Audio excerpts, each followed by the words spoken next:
We are live.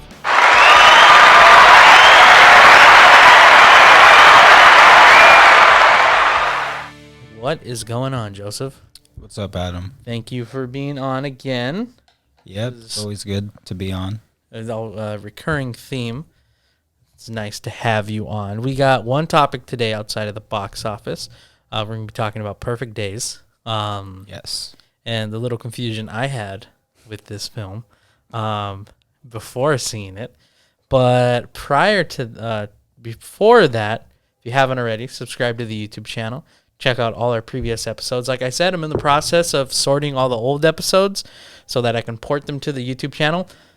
Maybe I'll take a couple weeks off just so I can upload a few every day, just so we can catch up and they will be there in the playlist. But yeah, so I have a lot of old episodes that were from another YouTube channel that I want to port onto this channel because I have all the original final edits. So I kind of just want to upload them on. And I might take a small little break just so every day I can upload maybe 2 or 3, just so they're there for old future reference so that they're all under one channel. But yeah, we're going to be talking about Perfect Days. Before that, we'll talk about some box office. And then I have the film that I confused Perfect Days for. So, but I'm just gonna get right into it. So coming in at number 5 is Aquaman and the Lost Kingdom, making $5.3 million. That brings its grand total up to $375 million. 109 of that being domestic and 265 of that being international. Made a lot more than I thought it was going to. I thought it was going to be stuck in the 200s, in the 200 millions. So it's reaching. It's gonna probably finish its days just right under $400 million. That's a lot of money still, but Yeah, I think the first one made over $1 billion. over like 1.2 or like 1.1 $1 billion dollars. I don't know the exact number, but yeah, good for a lot of studios. But when you're making a comic book film, you put a lot of money into that. And a recent trend is that comic book superhero films, I should say in general, are not having good returns. Right. But it is what it is. I mean, that's the final film in Zack Snyder's DC universe, so that's it. They are donezo. Coming in at number 4 is Migration, the animated film at DreamWorks, and that made $6.2 million, bringing its grand total up to $174 million. 87 of that being domestic and 87 million of that being domestic and 86 million being international. So an even split worldwide. Basically, half of this people seeing this film are in the States and the other half are out. So almost a even split. I know you weren't going to see this. Yeah, I don't think so. I had a client who was so excited about this film. Really? And yeah, so there's an interest in to see how excited I was. Like, no, I kind of want to see it because DreamWorks makes some pretty decent animated films. But coming in at number 3 is Anybody But You, making $6.9 million, bringing its grand total up to $79 million. 56 of that being domestic and 22 million of that being international. Did you get a chance to see this? No, I didn't. Plan on seeing it?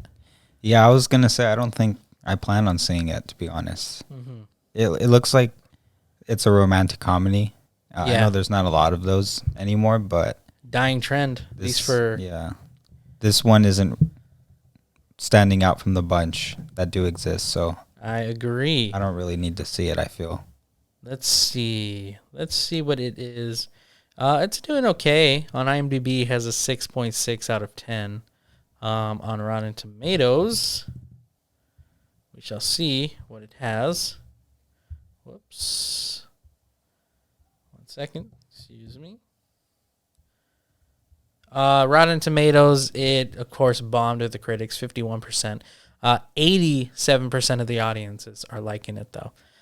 It's 81 reviews from the critics and over 1,000 reviews on the audience. That's a decent sample size. I don't know if I'll see this because I already have to see another Sweeney. What the heck's her name? Sydney Sweeney. Another Sydney Sweeney film For Madam Web. Yeah, I feel like I'm obligated to see that just because I know it's going to be bad, like It looks really, bad. really bad. No Yeah. offense. I'm sure they worked hard on that film, but Someone did. yeah, at least one person Yeah. did. That's an interesting way to put it. But yeah, and then coming in at number 2 is Wonka, making $8.4 million, and it just became the highest grossing Wonka film of all time. There's only been like 3 or 4 though. Yeah. So it's currently sitting at $507 million, $507 million worldwide. 178 of that being domestic and 329 of that being international. Last time you were on, I think you said you saw it and you enjoyed it. If not, Actually, I think I had said I didn't plan on seeing it. yeah, But since then, I have seen it, and I was surprised that I enjoyed it. It was enjoyable. I felt like the director kind of was able to capture the same like charm that he has in his other movies, the Paddington movies. So if you like those movies, you'll probably like Wonka. have you seen the Paddingtons? I have. Yeah. Okay, Those are good. Why? that's very good. Yeah, the second one. There's like an argument that the second one is the better one, and I could see that. There's 3 or Well, 2. There's a third one that they're making, Okay, but the 2 that have been released were the Wonka guy. yeah, those are Pedro Pascal's favorite movies. Really? Yeah, you haven't seen The Unbearable Weight of Massive Talent? No. Oh, you should check that out. That is funny. I That's need a to see funny that. film. Yeah. Him and Nicolas Cage have one of the best dynamics for a film. It's a really good dynamic between them, and it's hilarious. Like, it is stupidly hilarious, but I feel like it has a really good plot. Okay. So I would check it out. They have a lot of fun making the film, but it's also good in Yeah. that sense. Yeah. But coming in at number 1 is The Beekeeper, making $16.8 million. That's the new Jason Statham movie. Oh, yeah. That is currently sitting at $21 million worldwide since it's only been out. It just came out this week or this past week at the time of people be watching this. But 19 of it, it's more or less all of it is domestic. So 19 million being domestic and then 2 million being international. Yeah, this is, I do kind of want to see it just because I feel like I like Jason Statham movies, action packed, give or take, they could be bad, but I feel like the action's always good. Yeah. He's an interesting actor. But we're not here to talk about that. We're here to talk about Perfect Days. Yeah. This was a film that I didn't know existed. I thought it was something completely different. Yeah. Because I saw the poster and I was like, oh, Jackie Chan's in this film. Maybe this is the Jackie Chan film. If that is, and I do apologize, if that is racist, I apologize in advance. And maybe, I don't think it is personally, but I thought the poster was like, oh, sick. This is that Jackie Chan movie where he's estranged from his daughter. No, that's not the film. The film I was referring to is called Right On. And apparently it came out in 2023, last year, but you can't watch it anywhere. It's on no streaming services, but there's ratings for it. So it's a real movie that came out the same year as this one. Yeah. Okay. Or came out last year. Oh, right. Yeah. But I haven't seen that either. I would like to Okay. see that, so I'm going to be looking for that. But I'm glad I knew nothing about this film because I am glad I went in not knowing much because this film was fantastic, I will say. It's not, and I should say, it's not a conventional film. No. It's a lot of people who, I feel like the average person will not like this film based because there's no real storyline, I guess you can say. Yeah, there isn't a plot. There's no there's conflict, but there isn't like a third action conflict. Yeah. Where it needs a resolution. It's like just following one person and seeing how they live their life in Tokyo. Yeah. It was, and it just feels like someone followed this man around with the camera, and that was the film. Yeah. From start to finish. They didn't expand on things, which you look back at it and maybe like, oh, well, maybe that takes away from the film. I think for a film like this, the story you're telling of just him living his life, going to work, being content with that, works just perfect. You don't need to know. You know that there are outside things or outside storylines seeping in of just like other people, but they don't expand on anything outside of this man's life, and I really, really enjoy that. Yeah, they really help the audience get into the routine of this guy, and I guess at some point maybe more conventional audience members might find it boring and or repetitive that you're seeing this guy do essentially the same tasks every day.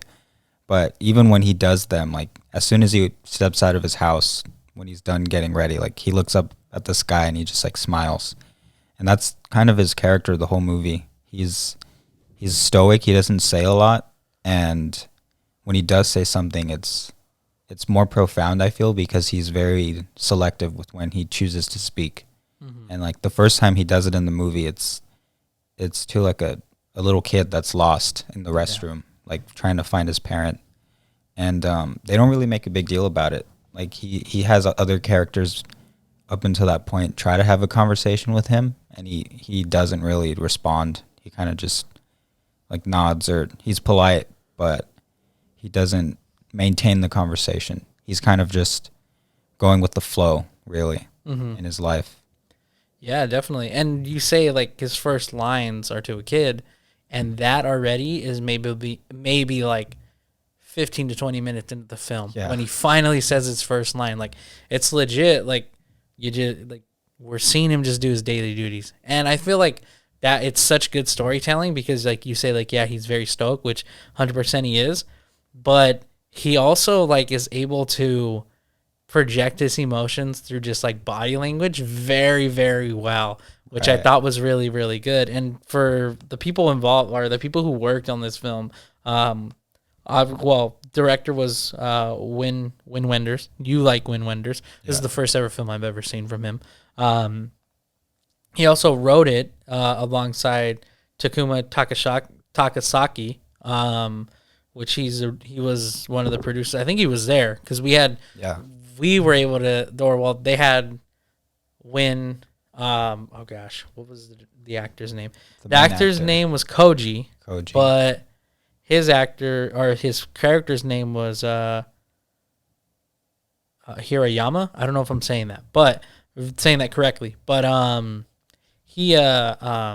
they were there after alongside a translator as well as one of the producers. I don't know if it was the writer, the other producer, if he was the writer on it, but they went in and basically, came in and, talked about the film, which is really cool because they gave us a lot without giving us much either. Yeah, it was insightful, like the comments they had to say. It wasn't really open to the audience, but the moderator did a decent job with like having them talk about the movie without explaining the movie. So I appreciated how the director kind of went into the inception of the whole project with I think it was the state asking him to make documentaries about like the architecture in Japan. And then it eventually just morphed into like a feature project where they still highlight the architecture in the movie, like mainly just restrooms or just art pieces that are on display, like public works of art. And it's still I would say a character. There's the same locations that you keep going back to, and you become familiar with it, but it's still like beautiful in a way. Like a restroom shouldn't be beautiful, I feel. And in the movie, I didn't even know, like afterwards the director said that these are designed by like architects, like people that make buildings, and they put a lot of like heart and care into their design. So even without knowing that was the original idea for the project to highlight this, like it shows through the whole thing, even without it needing to be explained. So like just hearing them talk about it afterwards, it was like, oh, that's cool. Like it shows in the movie without it being pointed out, but I liked that they kind of went into how that was the initial concept for this whole project. Yeah. There's an appreciation that you can tell went into this film of everyday Japan life and the simplicity of cleaning toilets for a living, because he was the main character, Koji's character, it's just like was content with his life, from always having a coffee in the morning to waking up and immediately looking at the sky unless it was a rainy day, which is, I think, another thing very cool is that it wasn't just always a sunny day. Like there was some days that were raining. There were days where, he was, rolling out of bed. And there was just like, again, it was just like really good. I don't want to say a world building, because if you know Japan, but I feel like a lot of people are already familiar with Japan, especially in the more recent years. I feel like Japan has become even more touristy than it was. This film is the everyday. This is what Japan is every day. And I think local. Yes. And that's what I like, because it's just like he goes to work, then he goes home, he goes to shower, he drops off his van. I want a van like that now. Like I want a little small van. And after that, he goes to get food. It's just like he does like these everyday things. One thing I love too is how he loved books and he loved movies. Or excuse me, cassettes, musics. Yeah. And those were like the two things that were almost non-negotiable with this character. He either was listening to music, and when he wasn't, he was either working or he was reading a book. Like we saw him reading a book every night before bed. Yeah, did not matter. Even when his niece comes to live with him for like a week, and he's sleeping, I think, in like his pantry or something like that, and does not fail. He is reading his book right before bed. And his plants. His plants. Like he had like his whole routine set out, and it's literally just a film of routine. And I love that about this film, because I'm going to be honest, I don't watch too many films like this. So when I'm able to sit down and watch a film like this, I have an appreciation for it, because I'll admit, I love a comic book film. I'll admit, it's just like our Star Wars style film. I love films that have big third climactic, resolutions. Yeah. When they don't, I'm pretty disappointed, But when I can watch a film like this and be able to appreciate it, it obviously for me at least, it's like, dang, like there's a lot more films out there, in my opinion. And, as someone who loves film, like this, I feel like this just opened up like a new door and a new branch for like films like this. But yeah, I mean, there was a lot, like this film is like a journey for him, I should say, because he starts off with this coworker. Yeah. And the coworker like quits like halfway through the film. He was funny though, the younger coworker. Yeah. And his way of describing things involved like 1 out of 10 rating system. So he would always describe something as like, oh yeah, that's 9 out of 10, or yeah, oh, he's weird, he's 2 out of 10. But he was funny, and he added to the world as well. Just seeing the other type of person or other personalities that might have this job. He was more of the type that didn't give his all to it as much as Koji's character did, but he was still enjoyable. I liked him a lot. Yeah. And one thing that I liked a lot was the soundtrack too. I feel that was a highlight for sure. He has like his books, his shelf, he's always reading, and he's always listening to music too on his way to work. I feel that's very relatable for anybody that has a job. Like you listen to music on your commute to work, and he's no different. But the music is almost like a character, I feel. There's almost like the expectation, like, okay, it's a new day. What's he going to listen to now? Or like the day is over. What's he going to listen to wrap it up? How is he going to unwind? It's structured in a way that it's kind of leaving the audience member guessing, like, is something going to happen, or is it going to be the same type of day? Like, is anything eventful going to be different from the day before? or is he just going to continue like with his habits and his routine? And it's funny when his niece comes, because even though his routine is somewhat like altered, he's still quietly trying to sneak up the stairs and water his plants, or he's trying not to make a noise so she doesn't wake up, but it doesn't matter, she wakes up anyways. Like, he's not bothered that it's interrupted his routine. He's working around it. He's compromising. And I feel that kind of adds to the likability of this character, is that he doesn't really let things get to him. The only time he does is when his coworker quits and he has to clean like every restroom, and he goes home super late, which is understandable. Like, Yeah. I can get why he was upset then, but for the most part, he's a very chill character. He was like interesting to follow around, and yeah, I liked shadowing him. That's kind of what it felt like during the movie. Yeah. It was just watching this guy from a distance, but it's very inviting. And I think that, like, when you see it in that sense, that's where you can tell it started as a documentary, as opposed to an actual originally being a feature length film. You know, like the way the film is, created is very documentary styled, I guess you can say, because like, yeah, we're shadowing him, we're following him, we're going along for the ride, just to see what's he gonna do next. Yeah. And it's probably something you already know that he's going to do, but what is going to happen that may just be a little different? Because there's that scene where he finds the tic-tac-toe game. Yeah. And there's almost like some excitement. Like, it's like, oh, he's playing a game. We have no idea who this is. And like, you immediately, I feel like, as like, for me, at least like being the type of film watcher that I am, it's like, oh, I expect like them to reveal who it was.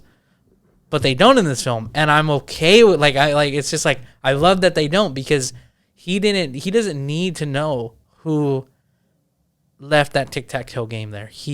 But the fact that person went back and was waiting for somebody to respond to the game, and he did. And he had to do a double take because he saw it and he puts it back.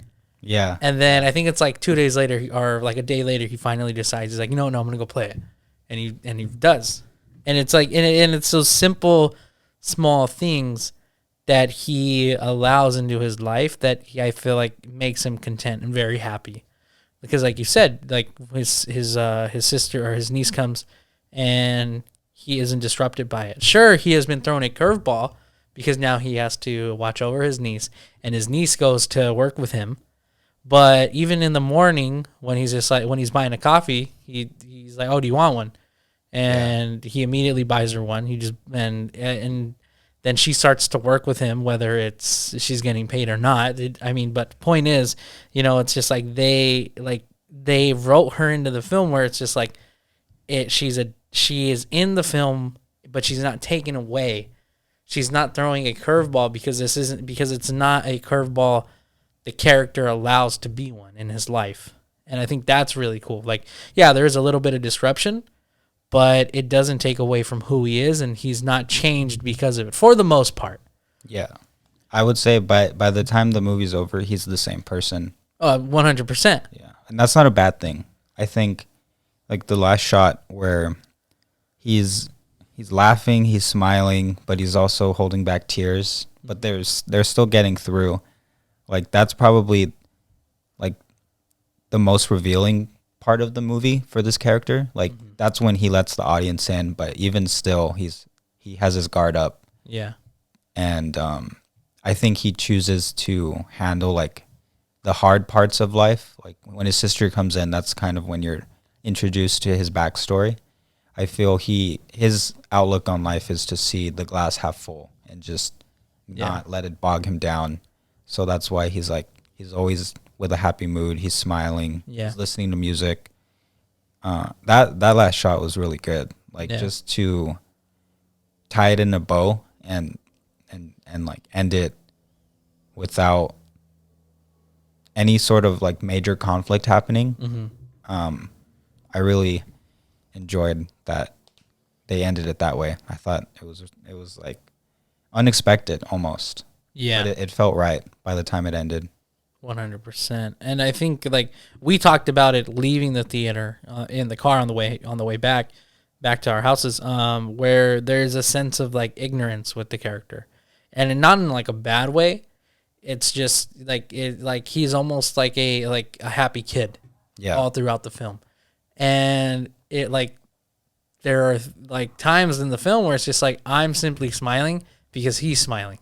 At least that's how it was, where it's just like the emotions are a sense rubbing off onto me because he's simply having a good time. I'm having a good time. And you're seeing him just be happy, or you're seeing him, where there's the scene where he's playing tag with the ex-boyfriend of the restaurant owner that he goes to. Yeah. And because he was going to go get food and they're closed. And so he goes in, and it's funny because he goes and gets, I think, like cigarettes and beer, which is like, in my opinion, so uncharacteristic of the character at that point because we don't see that side of him. It's the first time he has a vice. Yeah. Like he coughs when he smokes a cigarette, and Yeah. it shows like this guy doesn't smoke. It's been a while. And he drinks the beer like almost immediately. He downs it because he hasn't drank in a while. I feel like that was kind of cool how they showed that without saying it. And but he's also inviting, like this person that he just saw, like they're getting to know each other. He's finding out that the reason he visited the restaurant was because he has cancer, and he was just saying bye to his ex-wife. But he was so welcoming to that guy that I feel like they had a moment and they put each other at ease. Yeah. They overlaid their shadows. I forgot what the question was, where he said, like, do shadows get darker when they're stacked on top of each other? So they try it out, and then that's when they start playing tag. Yeah. But like that little moment, like, he's like a kid. Like you're saying. It's pure bliss. Yeah. It's pure bliss, and it's like, it's like, I don't want to say it's like there's no purpose in that scene, but it builds more to this, I guess you can, to the character that he's like an ignorant little kid, and it just portrays it really, really well, especially in the scene, because they're trying to figure out, oh, does it get darker? And it's like, oh, I think it does.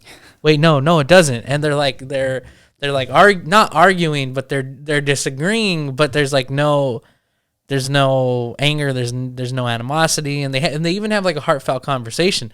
And I think he's like very, very, if I remember correctly, he's very, very like no response to it. He's kind of just like, oh, I'm like, sorry I intruded, and he was trying to keep it at that. But then the ex-husband kind of opens up, oh, I'm dying. Oh, I'm just trying to say goodbye. I feel guilty for the past, and he's there, and I think in silence. At least I don't remember him responding, and then he immediately go into playing tag. Right. And it's just like it's overall just, it's a fantastic film. Like, I would watch this again. I think I would too. Yeah. I think we both said this is something you could put on in the background while you're doing something. Yeah. Because the atmosphere, just the music that's always playing, the cinematography is really good too. Yeah. A lot of the camera motions are very smooth, and because you're in the same locations, I feel they show them very well, where it's not shot the same way. They'll show different perspectives or angles in these same places, so they find a way to keep it fresh. And yeah, I like how you're able to understand this guy just from his daily habits. That's probably the biggest highlight for me, is the character development. Not by like, it's the perfect example of showing and not telling, because there's nothing that's told in this movie about this guy. It's all just there's like no really exposition. It's just the actions of the person reveal who they are, and I don't know of a lot of movies that do that. Usually it's like explained to you, and it's a refreshing experience to see a movie where nothing's really explained. You kind of have to make sense of it yourself. There's a lot of interpretation for your own to go in, because like we wouldn't know his dad or his dad had like I think like dementia, He or was in like a house or something. yeah, and then a convalescent home. We wouldn't know that his sister comes from money or that he has a niece because he doesn't say any of that. There's nothing, if you take all of that out, there's nothing that gives you that there is an outside world that has serious or serious effect on him from in his own little world, because he's like in his own little world, his own little bubble. He's on his own little planet, and people come and visit him here and there, and those are those characters that rotate in and out of this film. But your favorite film by Wim you said was Paris? Yeah, he made a movie, and so he's made movies in many different languages, which is why I like him a lot. So he's German, but Perfect Days is in Japan, and it's in Japanese. So one thing that's cool. But for Paris, Texas, that was his kind of attempt into making like an American movie, showing the deserts, the landscapes that America has in the more mid section of the country, kind of around Texas and the other nearby states. But with that movie, it's the same, where it's about someone who's drifting almost, and you can tell that there's a lot of stuff that happened off screen in the past, and they get into the backstory of the main character, but it's not like a Hollywood production where there's a happy ending or you understand the character by the end of it. They reveal this person to you, and you may not like the actions that they do, or at least in Paris, Texas, like you may not like the ending, or you might be like, that's it. Because that's how I was the first time I saw it. Because the hype for that movie is so big. And then once you kind of not have any expectations and you just watch the movie, it's like really revealing. Like he's really good at making characters who you don't understand their actions, but you can kind of see where they're coming from in a way, whether you would do the same or not. So that's another example of that. He's known for his like road movies. Okay. So Perfect Days is somewhat like that, but I can like, by you explaining, I can connect them, because I feel like anybody who watches this film that isn't used to a film like this and is normal cinema, like would like say they just strolled into this film, would be like, oh well, that's it at the end, because there's not much to this film. There's not much to unpack. This, on the other hand, looking at it, looks like there's a lot to unpack in this film, just by the synopsis that I'm reading here. But yeah, overall, I really, really enjoyed this film. It's only been out international, and it's made 8 million. So I know it's set to make its U.S. release soon. I believe in February. Yeah, sometime then. And the distributor is for domestically is Neon, and they have another film coming out soon too, because they had the cards. Cards? Not the cards. There was the poster, or like that cutout that they had, the little like cardboard flyers. Oh, right, right. Origin.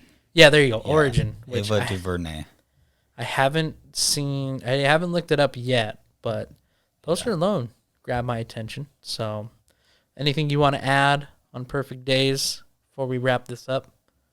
I would just recommend that everybody see it when it does get a much wider release, because it's the type of movie that typically doesn't have that many screens playing it. So yeah, I feel people should take advantage when it finally is released, if they have it playing at their theater. I feel it's worth watching. It has a lot of like value in it, whether you like see yourself in the character or not, or you kind of just like atmosphere in movies, because it's a vibe for sure. It's just like you can sit there and it envelops you. So I feel it's like a good movie, but also visual experience. Like if you're into like going to museums and watching those types of short films, it's kind of like a longer scale version of that. And I think it has a lot of appeal. So yeah, I feel it's it's worth checking out. Yeah, definitely. I can't say it any better than that. But I 100% agree. Yeah, I mean, it's fantastic. It's definitely a piece of art, I would say this film is. So yeah, like Joseph said, check it out because it's a film I feel you can sit down and you don't need to be understanding everything to understand the film. Yeah. But I think that's going to do it for this episode. Appreciate you being on again. Yeah, thank you. Yeah, of course. Oh, the seat is always open for you to come on whenever you'd like. But if you haven't already, again, sorting out everything with the old episodes. So just be curious of that because I had a couple of people asking me for the old episodes, where they're at, and so I'm like, oh well, they're no longer on the old YouTube channel, but I'm gonna get them ported here soon. Yeah. So that for those who have been on the show for like one-time appearances, you can send the link to someone. But no, yeah, and then Movie News Monday should be getting an episode out soon. The podcast should be coming back weekly anytime, hopefully soon. Just get busy. It's holidays. School's starting, so, But, yeah, as always, guys, I'm Adam. I'm Joseph. And this was Our Real Addiction. We'll catch you guys in the next episode.